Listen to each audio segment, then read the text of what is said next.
Time for takeaways for the Sun Devils' incoming 2024 class. You are Locked On Sun Devils, your daily podcast on the Arizona State Sun Devils. Part of the Locked On Podcast Network, your team every day.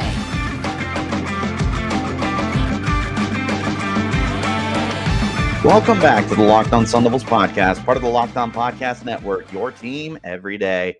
My name is Richie Bradshaw, and I will be your guide for everything Arizona State Sun Devils. Thanks as always for tuning in and making us your first listen of the day. Of course, a special shout out to my everydayers who are here every day. Wherever you're getting your podcast, hit like, subscribe, and turn on notifications so you get an update whenever we post new content. Of course, you can stay in touch with that content by following me on Twitter. You can find me at RichieBrads36 and the podcast as well at LO_Sun Devils.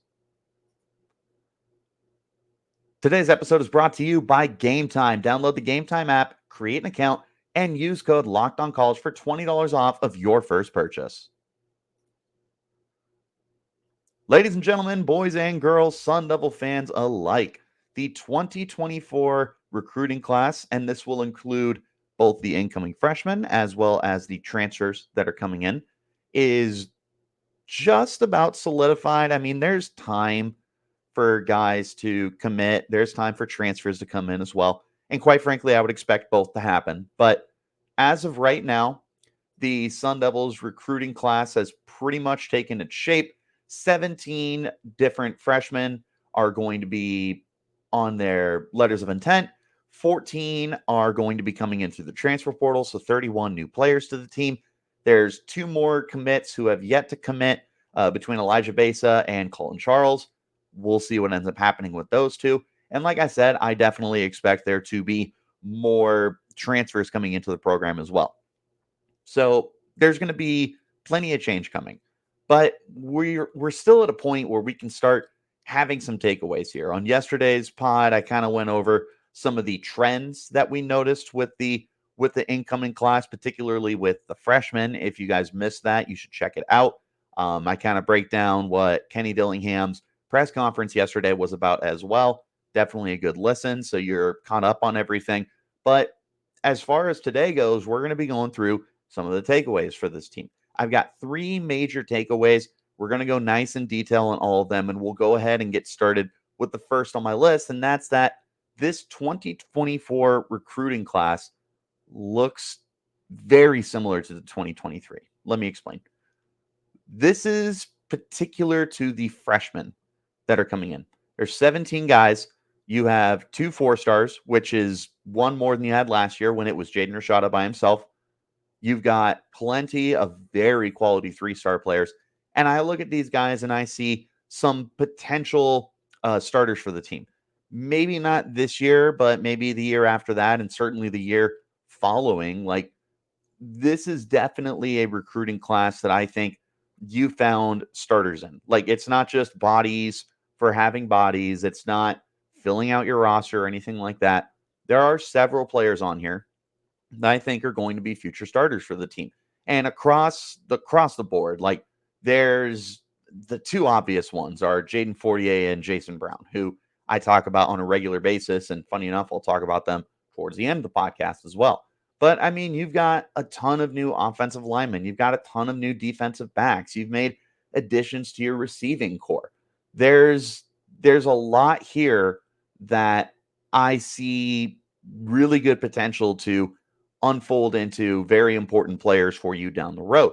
However, with that in mind, I feel the same about the 2023 class. But the thing that we saw with the 2023 class is so many players ended up redshirting for the team.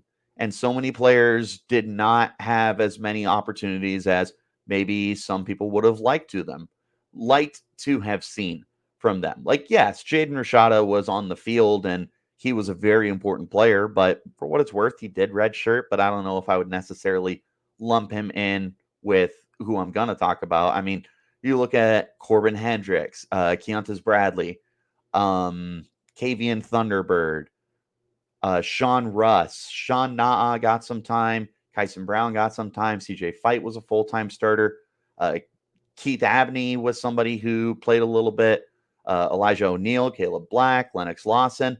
You'll notice the trend is a lot of these guys, unless you're a diehard Sun Devils fan, you might not know a lot of those names. And that's not a bad thing. It's just they're being developed. They are currently on this team to be stashed away, redshirt. Vast majority of those guys ended up redshirting so that they can get their legs underneath them and reach the potential that they have, because there's a lot of quality 3-star players that were mixed in this class. Like, the one thing that you want to make sure you do is get them to their best potential. How do you do that? You allow them to take some time to sit, to learn, and move forward. That's what the 2023 class did a lot of. I kind of think the 2024 class is in for a very similar kind of learning curve. I do think that there's guys that will have significant playing time. Jason Brown, Jaden Fortier. I think any of the offensive linemen that were signed could see some time. Wouldn't be surprised by Chris Johnson Jr. getting some time.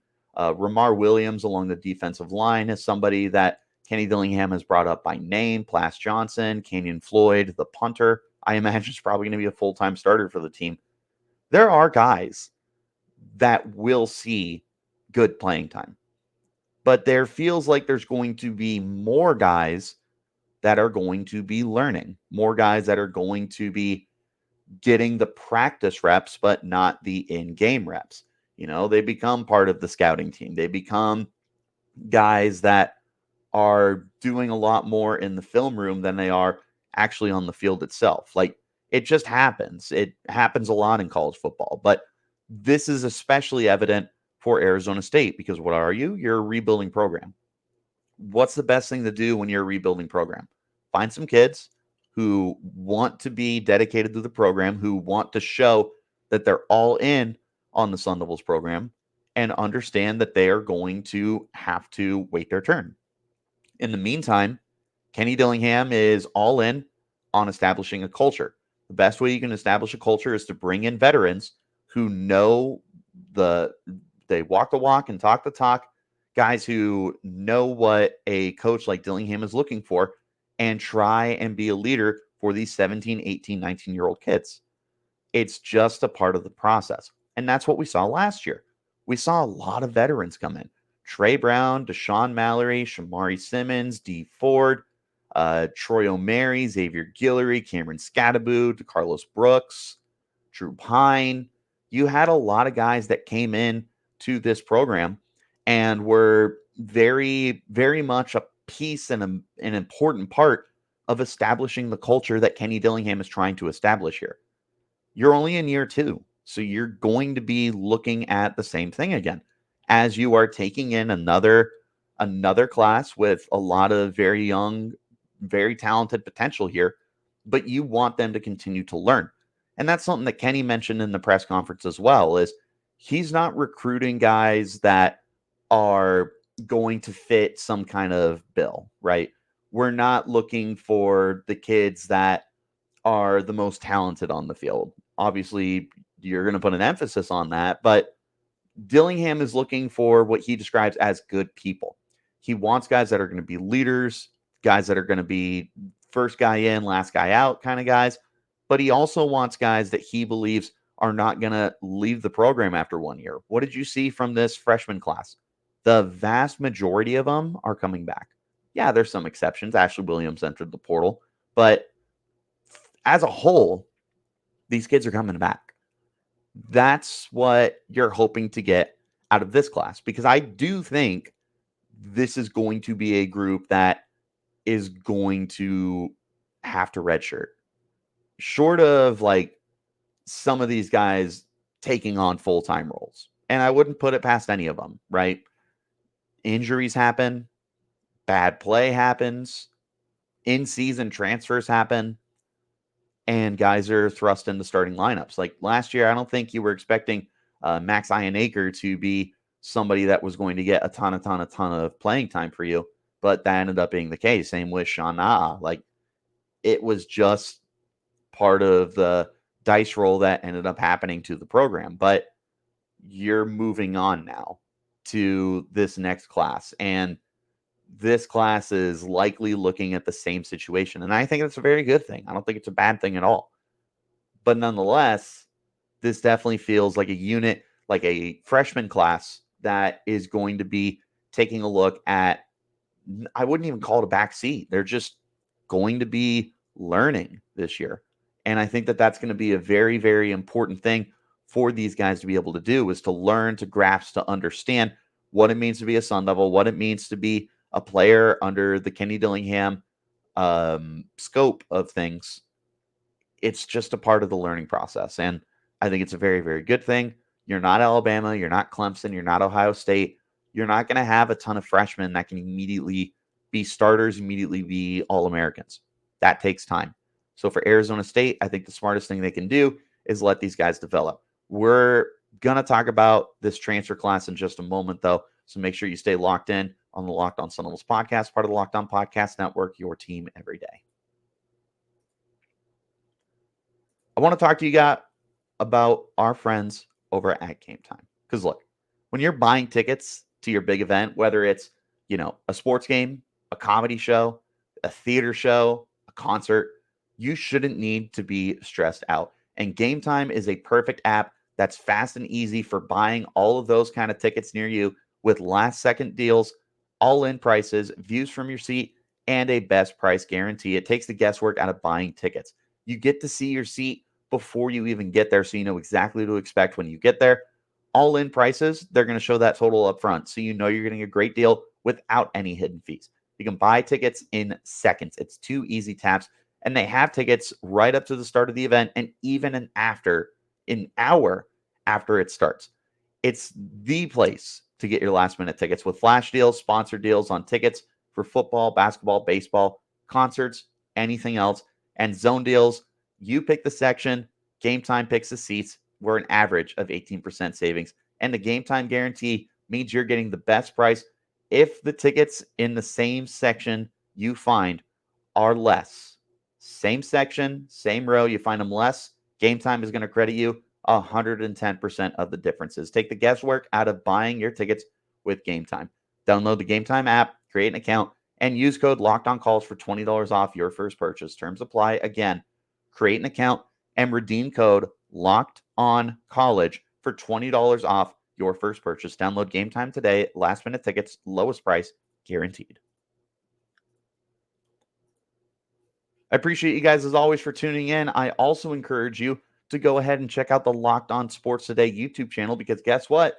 We have a 24/7 streaming on it. So if you're looking for the biggest stories of the day, like Yamamoto just signed with the LA Dodgers at the time of recording this. So if you want to be in the loop on that, check out Locked On Sports Today. They're going to be covering it probably the entirety of the day. So, check it out, like, subscribe, all that good stuff. And as for the Locked On Sun Devil fans, I appreciate you for tuning in, and a shout out to my everydayers that are here every day. Back into our conversation, let's go ahead and take a look at the transfers that are coming in. I kind of mentioned, or not kind of, I very much implied that this is going to be a incoming freshman class that I expect is going to have a lot of redshirts, a lot of guys that are going to be taking time to learn. Naturally, I expect there to be a heavy emphasis on transfers. While I don't think it'll be as much as last year, because last year was just a total, complete overhaul, of the team. You had a bajillion guys leave. You had a bajillion guys come to the program. It happened. But you've got guys returning now. You're starting to establish your culture. You've got another big transfer class coming in. But I think that you're once again going to see an emphasis on these guys. I think this is more evident with the offensive line than anywhere else. The Sun Devils had a young offensive line last year and a lot of injuries to it. It was young, it was veteran, but everyone was injured. This is problematic when you're trying to develop guys. And people that you want to stash away end up get thrown into the line of fire. This is likely going to be what I expect out of the offensive line they brought in. Joey Sua is one of the interior offensive linemen that they brought in. Shanko Matuisha. I really apologize if I pronounced that wrong. Those are your two transfers coming in. Shanko coming from New Mexico, Sua coming from Arkansas. With those two coming in, I would not be surprised if those were your two starters. I also wouldn't be surprised if the guys returning from injury last year, Ben Coleman and Aaron Frost, also could potentially be starters. I do like the young guys they brought in. They brought in a lot of young guys. They brought in 4 interior offensive linemen through this class. I think that Kenny Dillingham is definitely going to have his sights set on having them take some time to adjust. Some of them definitely need to bulk up too. Semesi Tonga, or no, he's not one of the ones. The two that need to get up a little bit, Champ Westbrooks is 265, and who is my other one? Maybe it was just nope. There it is. Uh, uh, he has a nickname. Solano. Suka Solano is also going to need to bulk up at 272. This is where I think that your guys that are coming in are likely going to be seeing quite a bit of playing time. Both of them are well over 340 pounds, both 346 according to 24/7. Those are probably starters for you. Even beyond that, I think that you're going to see this at linebacker too. You got Zyrus Viasu and you've got Jordan Crook that are coming in. Wouldn't be surprised if those are two of your top 3. I think that the other spot is either going to be for Tate Romney or for Caleb McCullough. I would expect there to be 3 guys that are heavily rotated, but I think that Fiasu and Crook are definitely going to be 2 of those 3 guys. I also look at the prized possession, the elephant in the room, and that's Raleek Brown, the running back coming out from USC, former 5-star, super duper high 4-star, depending on where you look. He is going to be one of the biggest figures in this offense. I don't see any way, short of injury, where he is not touching the ball 200 times this season. Minimum. If he plays 12, 13 games, he is touching the ball well more than 200 times. He will be one of the guys that they lean on the most from this transfer class. The offensive line going to be really important. The linebackers, definitely. Raleek Brown, arguably their most important transfer that's coming in. And it's not even because like you're weak at running back. You're very strong with Scadaboo, with Kyson Brown, with the Carlos Brooks. You have a strong room. It's just that Raleek Brown is that big of a game changer for you. You're also going to have guys in the secondary because you got to replace your top 3. You're replacing Ro Torrance, you're replacing Jordan Clark, and you're replacing D Ford. You got LaTerrence Welsh coming in, and you got Javen Robinson coming in. Those 2 have a very good shot to be the starting corner across from Ed Woods. There's a lot of opportunity here for just anyone to step in, whether it's the freshmen or the transfers or the guys that are coming back.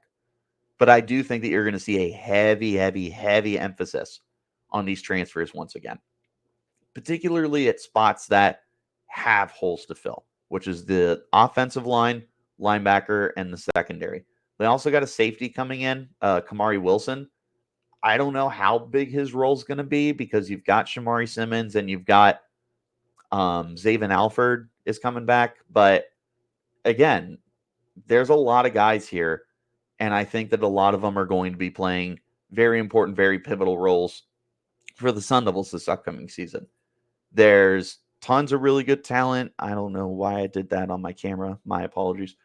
There's tons of really good talent here to develop, sure, but these veterans, these transfers are going to be the backbone of the team once again. I really think that we're going to see another huge emphasis this year. Maybe not as big because last year was really like how many transfers can we bring in to be able to change everything? But I do think you're going to have really important transfers. But bottom line for this upcoming season, I think that you've got some really, really great looking cornerstones. And we're going to talk about those cornerstones in just one moment. This, of course, the Locked On Sun Devils podcast, part of the Locked On Podcast Network, your team every day. Even though the weather is getting colder, the NFL offers are staying hot on FanDuel. Right now, new customers get $150 in bonus bets with any $5 money line bet that wins. So that's $150 if your team wins. So if you've been thinking about joining FanDuel, there's no better time to get in on the action. The app is easy to use. There's a wide variety of betting options, including spreads, player props, over-unders, and more. So visit FanDuel.com/lockedon and kick off the NFL season. FanDuel, official partners of the NFL. One more time, guys, I appreciate you, as always, for tuning in and making us your first listen of the day. And I, again, encourage you guys to check out the Locked On Sports Today channel over on YouTube for the 24/7 streaming part of it. There's never been anything like it before. It's the first of its kind. They're going to be covering all the major stories, of course, with Yamamoto signing with the Dodgers. They're going to be all in on that. So make sure you check it out. It's a huge story. You want to be in touch. Our experts are going to get it for you. One more time, shout out to my everydayers who are here every day. Y'all are the MVPs. Let's go ahead and wrap it up with the potential cornerstones here. I see 3 that stand out to me on offense, and there's a couple of guys on defense too. We'll start with the offense. I teed up these 2 earlier for a reason. Jaden Fortier, Jason Brown. Fortier, the tight end from Oregon, 4-star kid. Jason Brown, the running back from Washington State, 4-star kid. These 2, when I look at them, I see them as the future of this program. I see them with Jaden Rashada as that kind of level of, in 2 years, when everybody is really bought into ASU and people are going to the games, you're going to see number 5 Rashada throwing a dime down the field to, I don't know numbers for sure. I just know that Fortier wears number 8 a lot. But he throws a dime to number 8 in the end zone. He makes a big catch. Everyone's going to know that Rashada the Fortier connection. They're also going to know Jason Brown, the running back, wearing jersey number insert here, and he breaks off a big run. Everyone's going to be, oh, that's Jason Brown. I remember him when, I see them as those kind of cornerstones for this team. I see them as the players that you start to build the identity of this team around. Rashada is absolutely at the forefront. Rashada is the face of the program. It just is that way when you're a really high recruited quarterback and you're the first major gem and prized possession of a new regime, of a new staff, of a new era of football. And that's what Rashada is. But he's going to have partners in crime with him. And I think that Fortier and I think that Brown, Jason Brown, are going to be that. But there's another Brown, Raleek, that is also going to be really, really pivotal in this team. In fact, Raleek Brown all but said that he wants to be the face of the program. He wants to be the guy who turns around Arizona State. He wants to be one of the icons of the university. And when you look back in 10, 20, 30 years at the Kenny Dillingham era, no matter if it was successful or unsuccessful, you're going to look at Raleek Brown and you're going to say, wow, he was one of the first guys that really got everyone talking again. That's what Raleek Brown wants to be. And even if he's here 1 year or if he's here 3 years, he's absolutely going to be one of the guys that I think becomes a cornerstone for you. Hopefully, it's beyond just this year. I have heard a really cool comparison just in terms of stature and their play type to like a Tavon Austin, which I think would be really fun. Kenny Dillingham compared him to Kenneth Gainwell at Memphis, who he coached. I also would not hate if Raleek Brown became a Kenneth Gainwell type of player. I think that those are 3 potential cornerstones for you on offense besides Jaden Rashada. I don't know how long Scadaboo is going to be around. I don't know if Elijah Badger is going to be around another year. He might transfer. He might declare. Even if he comes back, he's only got the 1 more year. unless he does have his COVID year, because everyone has a COVID year at this point. As far as the future goes, I think that Fortier, Raleek, and Jason Brown are going to be cornerstones of this program. Defensively, I'm kind of going out on a limb here. They brought in a lot of really talented defensive backs. Chris Johnson Jr. stands out to me. Dude just won a state championship at Aledo High School in Aledo, Texas. 6'1", 180. He's fast. He's talented. He was a top 100 prospect in the state of Texas. He's a stud. And I think that he could see some significant playing time as a freshman. I just said that there's a lot of freshmen that are going to be redshirting. If I have to make a bold prediction, I don't think Chris Johnson Jr. is redshirting. I foresee him getting a lot of playing time in 2024. Not even because of necessity, not because of need, but because he is just that good of a player. I think he ends up becoming one of the cornerstones for your team here.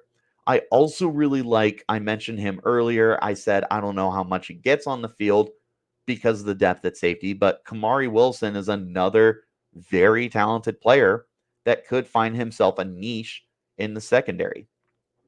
One of the most enticing thoughts that I have had is having those three safeties together. So Kamari Wilson, Shamari Simmons, and Xavier Alford. Having all three of them on the field and having Simmons move up closer to the line of scrimmage, kind of in the nickel role that Jordan Clark had, but Clark was more in the nickel last year where he played just all over the place. I would love if they could find a way. I don't care who it is of the three of them. It's just Simmons is the one that makes the most sense to me. Maybe I'm crazy, but if you just find a way to get those three on the field, I think you're going to have really good success in the secondary. But Kamari Wilson is another formerly super high recruit, like a borderline 5-star kid, super duper high 4-star. He's immensely talented. He went to Florida where they grow defensive backs on trees. Wasn't able to get a ton of opportunity. Comes to Arizona State. He's going to be hungry. He's going to want to show off all that talent that he previously had. And I think we're going to reap the benefits. We had a very similar situation this past season where a former high 4-star, 5-star player goes to a blue blood program, doesn't get the time, transfers to Arizona State, and has a significant role with the team. That was Clayton Smith. Clayton Smith ended up third on the team with 4.5 sacks, and he's a beast. And he's going to be one of the most important players for this upcoming season, at least on the defensive side of the ball. I foresee a very similar correlation here for Kamari Wilson to come to Arizona State. Super talented kid, didn't get a chance to shine, comes to Tempe, has that chance to shine, and blows everyone away. I see that with Kamari Wilson. Kamari Wilson is one of the guys I am most excited about in this recruiting class, in this transfer class for the Sun Devils, period. Kamari Wilson's one of the guys I'm going to be paying super duper close attention to. There's a lot of guys here that I think could be really important. For what it's worth, if Rashada doesn't work out, they do have Sam Leavitt, who transferred in from Michigan State. He was a 4-star kid out of last year's class, so same class as Jaden Rashada. If Rashada, for some reason, doesn't work, and it's incredibly well documented that I am a big Jaden Rashada fan, and I don't see him busting. Now, that doesn't mean he becomes some future Hall of Famer, but I don't see him being a bad player at any point in time for Arizona State. But God forbid he is. Sam Leavitt could potentially be that guy too. Very talented kid, can make the throws. We'll see what he can do.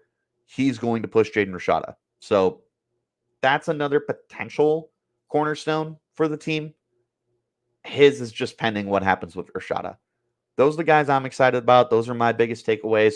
What do you guys think of the recruiting class? Who are you most excited about from the recruiting class, whether it's a freshman or a transfer?